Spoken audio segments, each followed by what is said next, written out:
ॐ भूर्भुवस्वः तत्सवितुर्वरेण्यं भर्गो देवस्य धीमहि धियो यो नः प्रचोदयात्।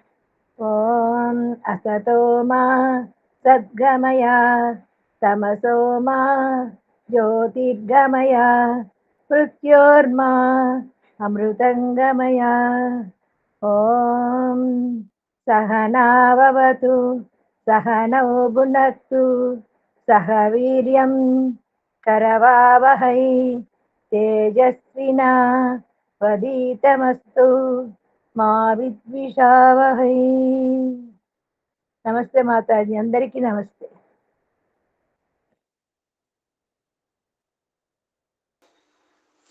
అందరికీ నమస్తే. ఈరోజు మన సూత్రము దృష్ట దృశ్యయోః సంయోగో హేయ హేతుః. సూత్రం ఏంటి? దృష్ట ద్రష్ట ద్రష్ట దృశ్యయోః ద్రష్ట దృశ్యయోః సంయోగో హేయ హేతుః. ద్రష్ట అంటే చూచువాడు, దృశ్యము అంటే చూసే పదార్థం. అర్థమైందా? ఇక్కడ షష్ఠీ విభక్తిలోని ద్వివచనం. ద్రష్ట మధ్యల, దృశ్య పదార్థ మధ్యల. ద్రష్ట ఎవరు? శరీరమున ఎవరు చూస్తారు? కళ్ళు, ఆత్మ. ఆత్మ. ఆత్మ కళ్ళ ద్వారా ఈ ప్రపంచాన్ని చూస్తుంది. ఏం కళ్యాణమ్మ గారు, కళ్ళు చూస్తే శవం కూడా చూడాలి కదా? అట్లా కాదు, శరీరం అనేసరికి నేను ఒక కన్నులు అని చెప్పాను అన్నమాట. నేను ఈ శరీరమున అన్నా. అదే నేను ఇట్లా అర్థం చేసుకున్నాను. ద్రష్ట అంటే ద్రష్ట దృశ్య పదార్థముల ద్వారా, అంటే చక్షురాది ఇంద్రియముల ద్వారా ప్రకృతి వైపు సంయోగం అవుతుంది. సూత్రాన్ని చాలా జాగ్రత్తగా అర్థం చేసుకోండి. ఎందుకంటే మనము ఇప్పుడు హేయం దుఃఖం అనాగతం అన్నాం. అంటే మనము భవిష్యత్తులో వచ్చే దుఃఖాలనైతే నిర్మూలించుకోగలుగుతాము, దూరం చేసుకోగలుగుతాము. మరి కారణమే తెలియలేదనుకోండి, అసలు ఎవరి వల్ల ఈ దుఃఖాలున్నవి, ఎందువల్ల ఈ దుఃఖాలు మనం అనుభవించవలసి వస్తుంది, ఈ సూక్ష్మ జ్ఞానమే మనకు అర్థం కాలేదనుకోండి, చాలా కష్టం కదా. ఇప్పుడు ఉదాహరణకి ఒక గ్రామంలో ఊరి మొత్తంన ముండ్లు ఉన్నవి. ఒక నగరమున ఊరి మొత్తానికి ముండ్లు ఉన్నవి.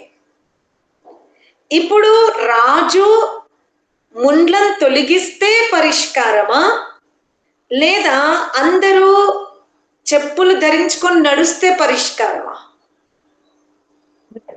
రాజు తీపిస్తేనే పరిష్కారం అవుతుంది మాతాజీ. భారతమ్మ గారు అంటున్నారు. మిగతా వాళ్ళు మొత్తం నగరం అంతా ముండ్లే నిండిపోయినవి. అవి అవి తొలగించినా తొలగవు, ఇంకా మళ్ళీ మొలుస్తూనే ఉంటవి. ఇప్పుడు ముండ్లు కుచ్చుకోకుండా ఉండాలి అంటే ఏం చేద్దాం? పాదరక్షలు ధరించాల్సిందే. కంటకము మనకు హాని కలిగించద్దు అనుకుంటే, కంటకాలు తొలగించే ప్రయత్నం కంటే ముందు, కంటకాలు మనకు దుఃఖం ఇవ్వకుండా జాగ్రత్త పడే ప్రయత్నం ముందు చేయాలి. అర్థమైందా? అంటే మనము ఇప్పుడు కంటకం కుచ్చుకుంది, ఆ కుచ్చుకున్న నొప్పినైతే మనం వర్తమానంలో ఆ నొప్పిని మనం భరించాల్సిందే, తప్పదు. ఇంకా అది ఎంత రక్తం కారుతున్నా, ఎంత లోపలికి వెళ్ళినా దానికి చికిత్స చేయాల్సిందే. మరలా కంటకము యొక్క బాధ అనుభవించొద్దు అని అంటే ఏం చేయాలి? పాదాలకి రక్షణ చేసుకోవాలి. రక్షణ తీసుకోవాలి. అర్థమైందా? సిద్ధాంతాన్ని చాలా జాగ్రత్తగా పట్టుకోండి. ముందు కుచ్చుకున్న ముండ్ల యొక్క నొప్పి అయితే జీవాత్మ శరీరము ద్వారా అనుభవించాల్సిందే, అనుభవించాల్సిందే, అనుభవిస్తుంది కూడా. కానీ మరలా అటువంటి గాయాలు తగలకుండా ఉండాలి అంటే పాదాలకు రక్షణ కలిగించాలి.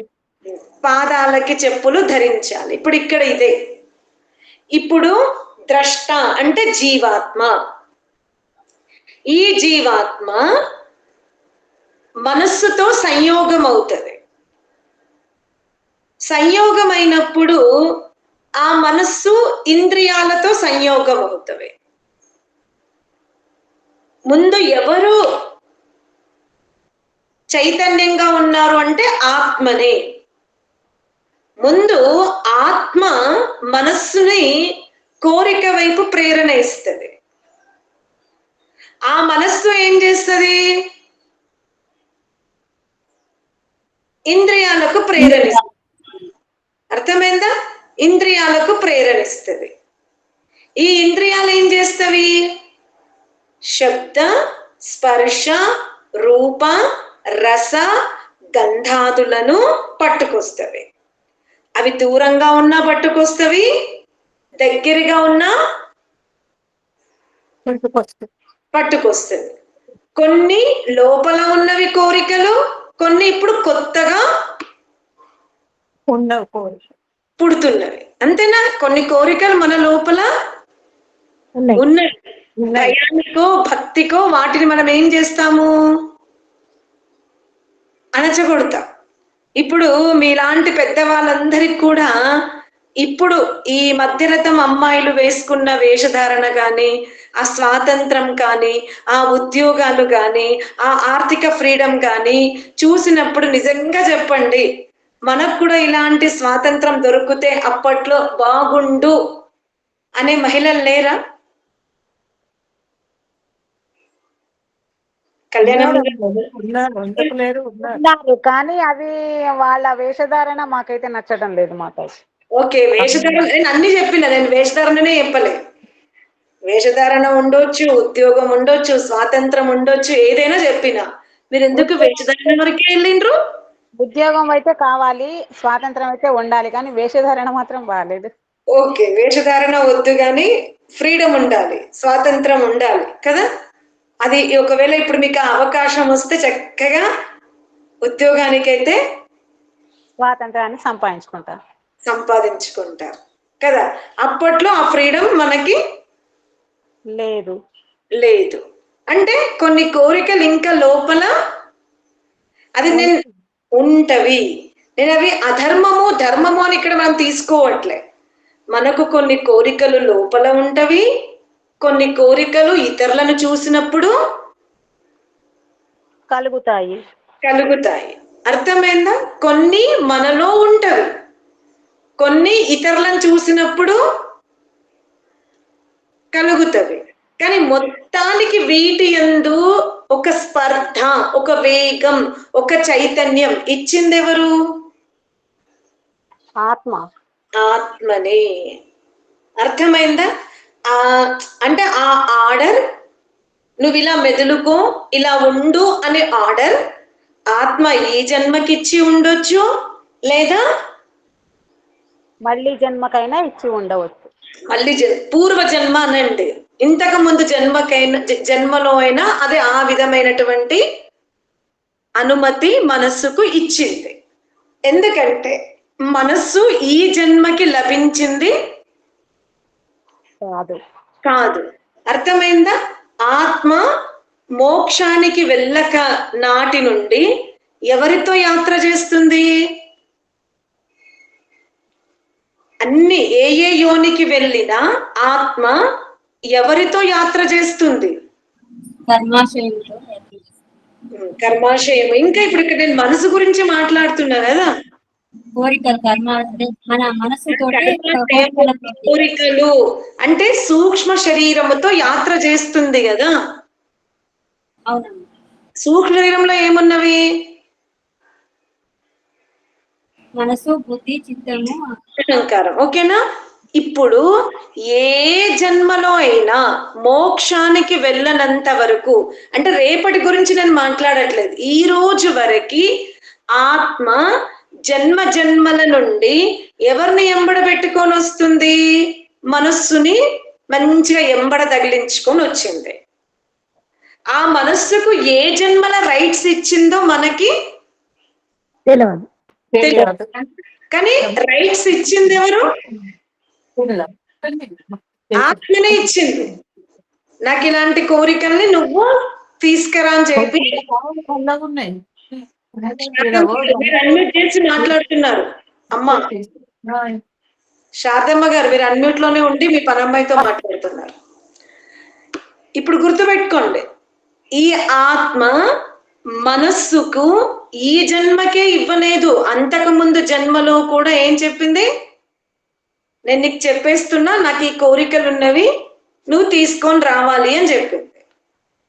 కాబట్టి ఆత్మ మనస్సుకు అప్పగించిన పనిని ఆ మనస్సు చెడా మంచ అదేమి ఆలోచించకుండా చెత్త చెదారాన్నంతా తీసుకొచ్చి ఆత్మ ముందు పెడుతుంది. ఈ ఆత్మ కూడా బుద్ధిని ఉపయోగించుకోకుండా ఆ మనస్సు ద్వారా వచ్చిన కోరికలను అన్నింటిని ఏం చేస్తుంది? ఆత్మ తీర్చుకుంటూ ఉంటుంది. ఇది మీరు గుర్తుపెట్టుకోండి. అందుకనే మనస్సు జడమైనప్పటికీ కూడా ఆ జడములో చైతన్యము నింపింది ఎవరు? ఆత్మనే నింపింది. ఆత్మ మనస్సులో చైతన్యం ఎందుకు నింపింది? నేను ప్రతిసారి నీకు చెప్పను. ఇప్పుడు మన ఇంట్లో పనమ్మాయో ఉంటది, గిన్నెలతో ఆవిడనో వస్త్రాలు శుద్ధి చేసామెనో, మొదటిసారి చెప్తాం, ఇగో ఇక్కడ ఈ పాత్రలు పెట్టు, ఇక్కడ ఇలా తోము, ఇక్కడ సబ్బు ఉంటుంది, నువ్వు ఇక్కడ క్లీన్ చేయాలి అని మనం ఒక ప్రారంభంలో ఒక 2-3 సార్లు ట్రైన్ ఇచ్చేస్తాం. తర్వాత ఏమైతుంది? ఆమె చేసుకుంటూ వెళ్ళిపోతుంది. సేమ్ ఇదే ఈ ఆత్మ మనస్సు అనే పనమ్మాయికి నాకు ఈ కోరికలు ఉన్నవి, నువ్వు తీర్చు అని చెప్పేసి ఆర్డర్ ఇచ్చింది. ఆర్డర్ ఇచ్చేసింది. కాబట్టి మనస్సు ఏం చేస్తుంది? జీవాత్మ యొక్క ఆజ్ఞను పాటిస్తుంది. జీవాత్మకు అది ఎదురు చెప్పదు. నేను అక్కడికి వెళ్ళినప్పుడు ఈ పువ్వులు నేను తీసుకొస్తే దానికి యజమాని మనము కాదు, నీకు పాపం తగులుతుంది అని ఇలాంటివి మనస్సు ఏమీ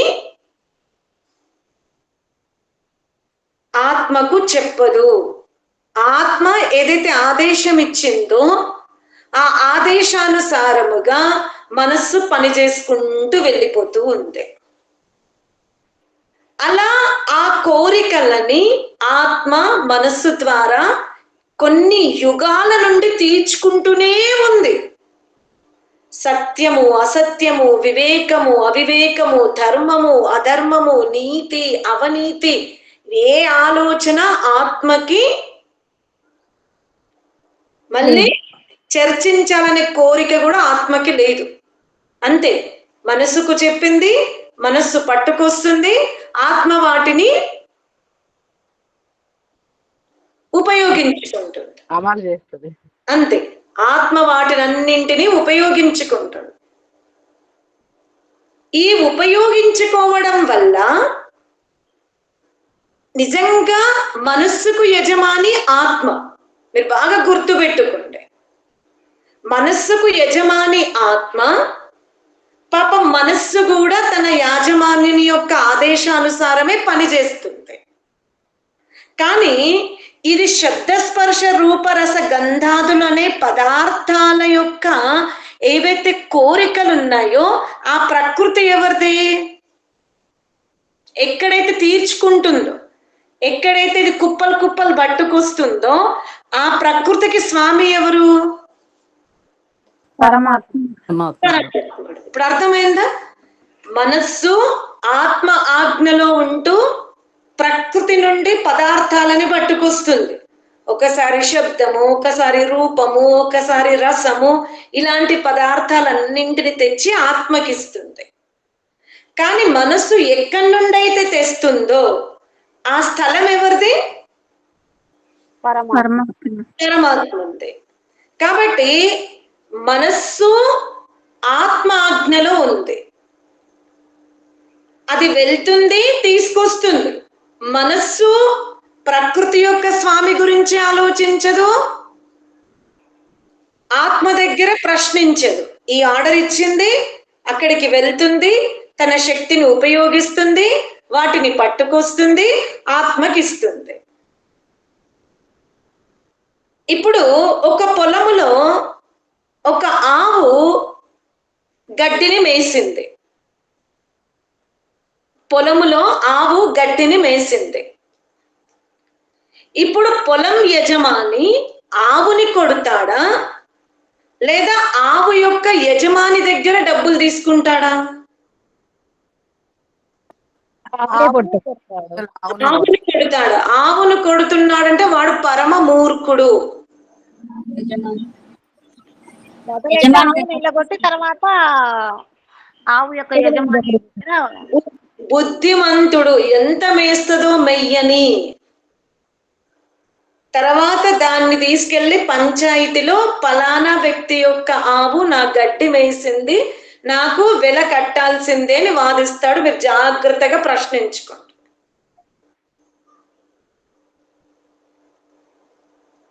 ఆవు తిన్న దృశ్యాన్ని చూసి, ఆ అడుగులని చూసి ఈ బుద్ధిమంతుడు రాజు దగ్గర వివరణ ఇస్తాడు.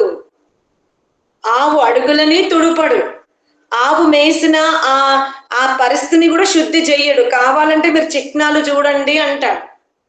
అని ఆ నష్ట పరిహారం అంతా కూడా ఎవరి దగ్గర తీసుకుంటాడు?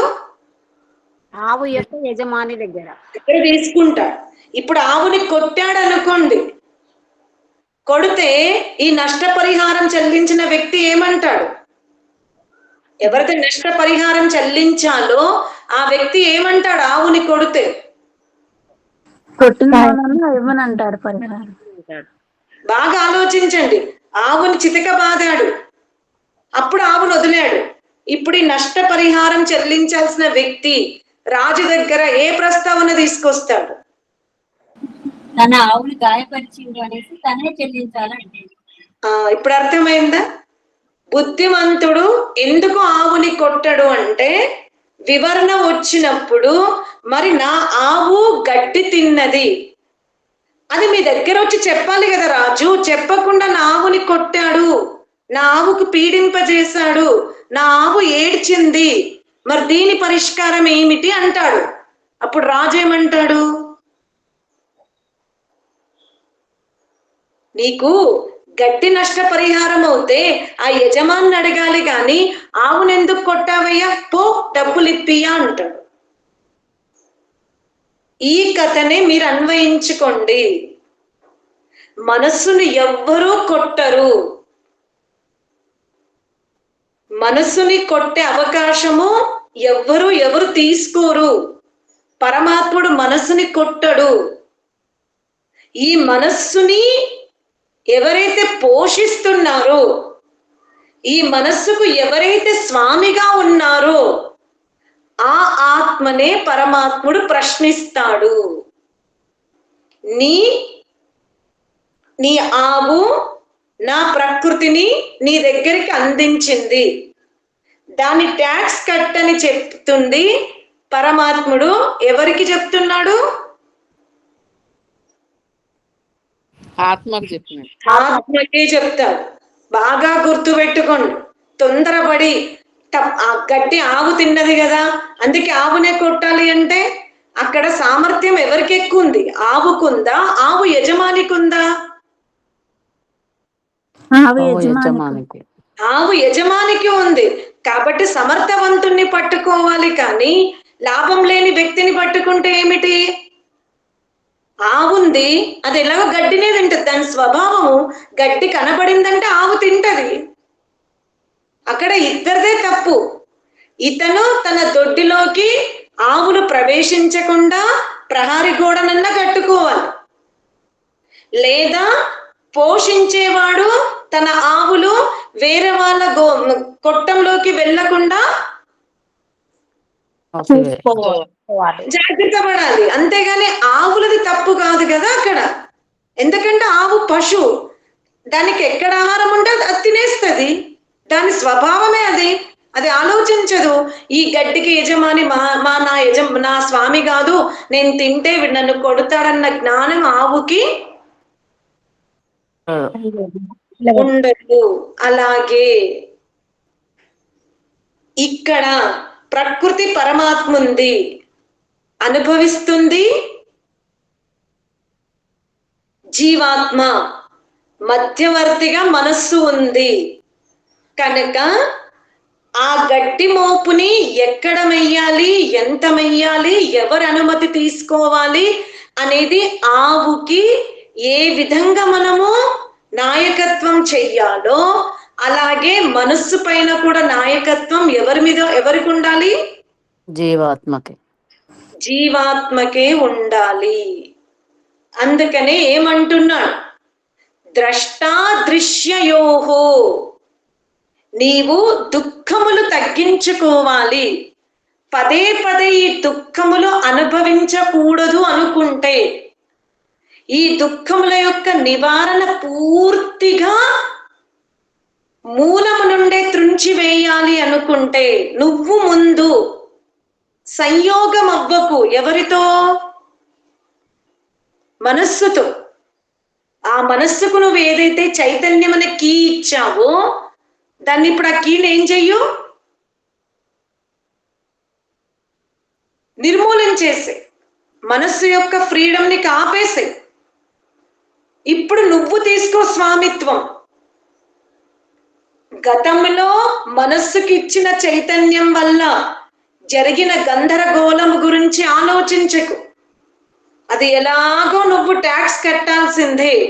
వ్యాధి రూపంలోనో, యోని రూపంలోనో, సేవా రూపంలోనో, ఇంకా ఏదో విధముగా నువ్వు ట్యాక్స్ కట్టాల్సిందే. కానీ ఇప్పుడు ఒక ఉపాయం ఉంది. ఏంటి ఆ ఉపాయం? ఇప్పుడు నువ్వు నీ మనస్సుని నీ ఆధీనంలోకి తెచ్చుకోవాలి. ఈ సూత్రం అర్థమవుతుందా? ఇంకా ఏమైనా కష్టంగా ఉందా? చెప్పండి. ఉమ్మక్కకి అర్థమైంది, మిగతా వాళ్ళకి అర్థమైంది మాతాజీ. ఏమర్థమైంది? కళ్యాణమ్మ గారు చెప్పండి ఒకసారి.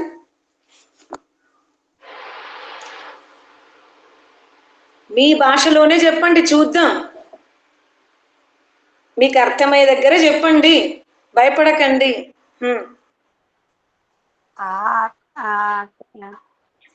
ఆత్మ మనసుని ప్రేరేపిస్తుంది. మనసుని ప్రేరేపిస్తుంది. ఆ మనసు పనిచేస్తుంది. ఆ మనసు ప్రకృతి ద్వారా తీసుకుంటుంది. ప్రకృతి పరమాత్మది. మనసు చేస్తుంది. కాబట్టి ఏదైనా తప్పు చేస్తే మనసు ద్వారా అయితే ఆ శిక్ష అనేది పరమాత్ముడు ఆత్మకే ఇస్తాడు. అంటే నా భాషలో చెప్పాను మాతాజీ. నేను అదే చెప్పాను, మీ భాషలోనే చెప్పండి, నా భాష వద్దు. ఆత్మకే పడుతుంది శిక్ష. గుడ్, బాగా చెప్పారు. అయితే ఇంతకు ముందు మనస్సు ద్వారా చేసిన తప్పొప్పుల గురించి ఆత్మ ఇప్పుడు ఆలోచించి బాధపడితే లాభం లేదు. దాన్ని వదిలిపెట్టండి. ఇంకా ఎలాగో మీకు ఆ నొప్పి అనుభవించాల్సిందే. ముళ్ళు కుచ్చుకుంది, మీరు చెప్పులు లేకుండా నడిచారు, అది కుచ్చుకుంది. ఆ నొప్పిని భరించండి, రక్తంని ప్రవహింపజేసుకోండి. అది ఒకవేళ తీవ్రంగా ఉంటే శల్య చికిత్స చేసుకోండి, దాని గురించి ఆలోచించకండి. కానీ మళ్ళీ ముళ్ళు కుచ్చుకోవద్దు అంటే ఏం చేయాలి? ఆధీనంలో ఉంచుకోవాలి. పాదరక్షలను వేసుకోవాలి. ఇక్కడ మీరు గుర్తు చేసుకోండి, ఈ కథని కూడా గుర్తు చేసుకోండి. ఎవరైనా మన మధ్యలో నుంచి శరీర త్యాగం చేస్తే, అంటే ద్వాదశ దినం రోజు అయ్యగారులకు మనం ఏమిస్తాము? సంభావన. సంభావనలో దక్షిణ కాకుండా చెప్పులు ఇస్తారు. చెప్పులు ఇస్తారు, గొడుగు ఇస్తారంట. అంటే ఇక్కడ చూడండి ఎంత పెద్ద మీనింగ్ దాగి ఉంది. కంటకం కుచ్చుకోవద్దు అంటే చెప్పులు ధరించవలసిందే. మనము మన ఈ గ్రంథాలని లోతుగా అర్థం చేసుకోము గాని కాలాంతరంలో అవి వేరర్థం ఇస్తున్నవి కానీ నిజంగా అక్కడ ఎంత మూలం ఉందో చూడండి. ఇప్పుడు ఈ ఆత్మ మన మధ్య నుంచి వెళ్ళిపోయింది,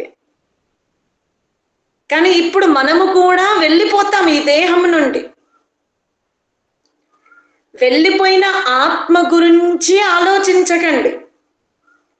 వర్తమానములో ఉన్న ఓ పుత్ర పౌత్రుల్లారా, ఓ కుటుంబ సభ్యుల్లారా, ఓ బంధుమిత్రుల్లారా, మీరు ఈ మృత్యువుని అవగతం చేసుకోండి. అంటే ఈ మార్గములో నడవాలి అంటే పాదాలకి బురద అంటకూడదు అనుకుంటే, పాదములకు కంటకం కుచ్చుకోవద్దు అంటే ఏమి ధరించాలి? పాదరక్షలు ధరించాలి.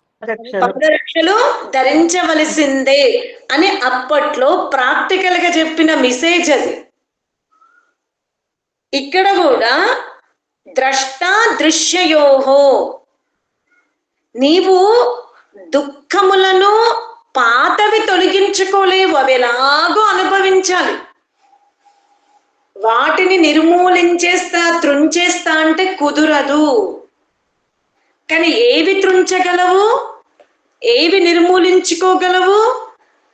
కొత్తవి అంటకుండా కొత్త వాటిని.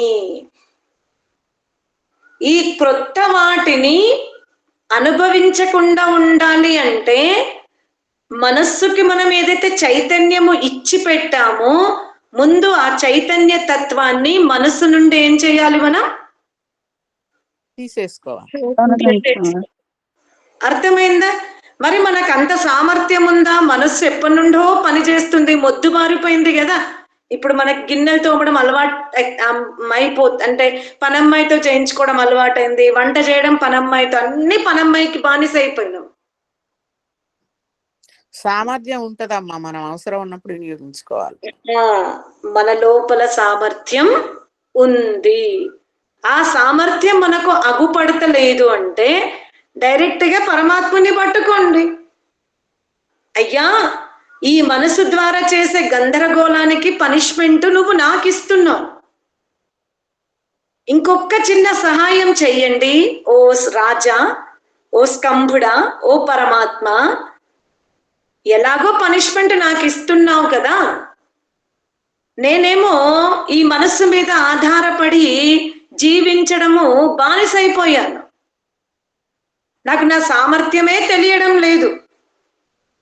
కొన్ని రోజుల వరకు ఈ పనిష్మెంట్ నువ్వే ఇస్తున్నావు గనక నా సామర్థ్యాన్ని కూడా ఉద్భవింపజెయ్యు, ప్రకాశింపజెయ్యు అని జీవాత్మ ఎవరి సహాయాన్ని కోరుతుంది? పరమాత్మ సహాయాన్ని కోరుతుంది. అర్థమైందా? ఇప్పుడు జీవాత్మ ఒక మనిషి సహాయం కోరితే ఏమవుతుంది? ఇప్పుడు ఇక్కడ పరమాత్ముడి సహాయమే ఎందుకు తీసుకోవాలి జీవాత్మ? సమాజంలో చాలా మంది ఉన్నారు కదా, వాళ్ళ సహాయం ఎందుకు తీసుకోవద్దు జీవాత్మ? ఈ దుఃఖ అనంత సామర్థ్యం ఉంది. ఈ దుఃఖ నివారణ కోసం, ఈ అజ్ఞాన నివారణ కోసం జ్ఞానవంతులైన వాళ్ళు సమాజంలో ఉన్నారు కదా, వాళ్ళ సహాయం ఎందుకు తీసుకోకుండా పరమాత్మని సహాయమే ఎందుకు తీసుకోవాలి? అందరికీ సహాయం చేసేది పరమాత్మే కాబట్టి పరమాత్మ సహాయం కాదు. ఇంకా కొంచెం హై స్థాయిలో చెప్పండి. జీవులు అల్పజ్ఞులు కాబట్టి పరమాత్మ సంపూర్ణ జ్ఞానం కాబట్టి పరమాత్మ సహాయం తీసుకోవాలి. ఎంత జ్ఞాని అయినా అతనిలో అల్పజ్యత్వం ఉంది. మళ్ళీ అల్పజ్యుణ్ణి పట్టుకుంటే ఎక్కడో ఒక దగ్గర మనతో పొరపాటు జరుగుతుంది. అర్థమైందా? మనం అల్పజ్యుల వెనుక పరిగెడుతున్నా కొద్దే ఈ గందరగోళం జరిగింది కనుక ఇప్పుడు మనం ఏం చేస్తున్నాము? ముందు చేసిన పొరపాటు ఇప్పుడు సరిదిద్దుకోవాలంటే పరమాత్మనే పట్టుకోవాలి. ఎందుకంటే పరమాత్మని యొక్క సామర్థ్యం అనంతం, పూర్ణం, ప్రకాశం, క్రియాశీలతతో ఉంది గనక ఈ జీవుడు తనని తాను ఉద్ధరించుకోవాలి అన్నా, దుఃఖములను అంటే రాబోయే దుఃఖములను తొలగించుకోవాలన్నా, నిర్మూలన చేసుకోవాలన్నా మనస్సులో ఎల్లప్పుడూ సత్వగుణమే ప్రధానంగా ఉండాలన్నా ఎవరిని పట్టుకోవాలి? పరమాత్మని పట్టుకోవాలి. అర్థమైందా? జీవునికి స్వయం సామర్థ్యం ఉంది అంటే అవసరం లేదు. పరమాత్మని సహాయము అవసరం లేదు, గురువు సహాయము కూడా అవసరం లేదు. కానీ సహాయం అవసరం ఉంది అని అనుకున్నప్పుడు జీవుడు ఎవరిని పట్టుకోవాలి? పరమాత్మనే పట్టుకోవాలి. పరమాత్మనే పట్టుకోవాలి. మళ్ళీ మీరు గురువునో ఇంకెవరినో పట్టుకున్నారనుకోండి, వాళ్ళ సామర్థ్యం కూడా సీమితం కనుక మళ్ళీ మనకు అలాంటి దుఃఖములు వచ్చే అవకాశం ఉంటది. అందుకనే జీవుడు పరమాత్మని యొక్క సహాయాన్ని రెండు అడుగుతున్నాడు. ఏమిటి? ఈ మనస్సు మేసిన గడ్డికి నన్నే ట్యాక్స్ కట్టమంటున్నావు, కడతాను. నేనే దీనికి శిక్షణ ఇవ్వాల్సింది ఉండే, ఇలా వదిలిపెట్టకుండా ఉండాల్సింది ఉండే. కానీ ఈ పనిష్మెంట్ తో పాటు నా చిన్న ఒక రిక్వెస్ట్ ఏంటంటే, మీరు కూడా మీ గడ్డి మోపు దగ్గర ఇతర ఆవులు రాకుండా ఒక వ్యవస్థ చెయ్యండి అని జీవాత్మ పరమాత్మని కోరుతుంది. అర్థమైందా? ఈ పనిష్మెంట్ నేను స్వీకరిస్తున్నా. మళ్ళీ నా ఆవు ఇలాంటి గడ్డిని అన్యాయంగా తినద్దు అనుకుంటే దయచేసి నా ఆవు మీ యొక్క అంటే ఆ కొట్టంలోకి ప్రవేశించకుండా కాపాడు అని ఇండైరెక్ట్ గా జీవాత్మ పరమాత్ముని ఏం చేస్తుంది? సెకండ్ టైం ఫిట్టింగ్ పెట్టుకుంటుంది. అర్థమైందా? ఈసారికి ట్యాక్స్ కడుతున్నా, నెక్స్ట్ టైంకి ఈ పొరపాటు నా ఒక్కదాందే కాదు, నీది కూడా ఉంది, అందుకనే నాకు సహాయం చెయ్యు. ఏమని? అసలు నీ మధ్యలో నా మధ్యలో ఈ మనస్సు రాకుండా అని జీవాత్మ పరమాత్మని కోరుకుంటుంది. అర్థమైందా? ద్రష్ట దృశ్యయోహో, జీవాత్మ దృశ్య పదార్థాలని సాధనాల ద్వారా అనుభవించి అనేక దుఃఖములను కూడగట్టుకుంటుంది. కనుక గత జన్మ దుఃఖాల యొక్క నిర్మూలన కోసం మనం బాధపడడం లేదు, దాన్ని స్వీకరిస్తున్నాం. వాటిని ఇంక అనుభవించాల్సిందే ఏ రూపంలో అయినా. కానీ మరలా ఇటువంటి దుఃఖములు అనుభవించకూడదు అనుకుంటే జీవాత్మ ఇప్పుడు ఏం చేస్తుంది? మనస్సుని తన ఆధీనంలోకి తెచ్చుకుంటుంది. ఈ ఆధీనములకు తెచ్చుకోవడంలో జీవాత్మ తన శక్తిని మర్చిపోయి ఉంటే పరమాత్ముని సహాయము తీసుకుంటుంది. సరేనా? ఓం శాంతి శాంతి శాంతి.